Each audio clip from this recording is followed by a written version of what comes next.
Hello, kindergartens. All right, kindergarten friends. Find your team packet. We're going to continue working on that. Remember all the games I've showed you? Keep doing those and playing to keep practicing those team numbers and just knowing them, just like that. I can't wait when you guys come back to hear and have you tell me all the numbers, because I know you're going to do it. All right, we are going to find the page that says tens and ones, and it's a little guy with the tree next to him and the hat, and it has the base 10 blocks on it.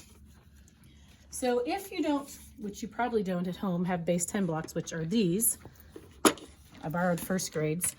This is a group of 10, that's a rod, and then these are our units. You can make your own, like I did over here, if you have Legos. So I made a group of 10, so there's my rod and there's my singles. And then if you don't have Legos that hook together, you can do like we did before. Use a plate or a bowl and have your group of 10 and you're separate, just so you have it separate like that. So I'm going to use the Legos while we do this explanation. And the first one shows a group of 10. Here, let's see. Is it easier if I put it down? Yeah, it's flat. Okay. A group of 10, and then 1, 2, 3, 4, 5 by themselves. So I'm going to bring out 5. So now it's going to ask us, how many 10s do you have? You have 1. And how many 1s did we have? 1, 2, 3, 4, 5. And you can use just the paper too, but sometimes it's fun to have the manipulatives and the things to touch, so it depends on what you like to do best. So this whole number, if you were to put it together, how many do you have all together? 15. All right, let's do one more together, and then the rest is for you. So let's do this one here. We have a group of 10, and then we have how many 1s? If you said 3, you're correct. So there's my example with my Legos. So we have one group of 10, and how many 1s? 3. So our number is 13. So that's the first page to do for today.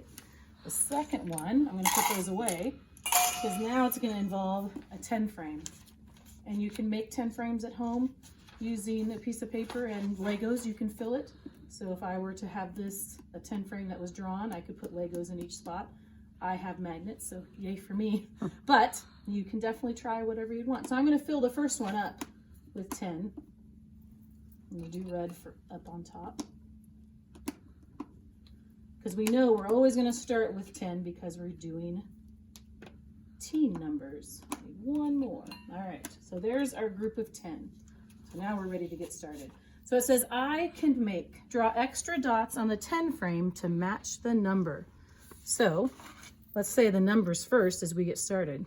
This is 18, 13, 12, 17. Guess we're going to take a little break and we'll continue this. Get the doorbell.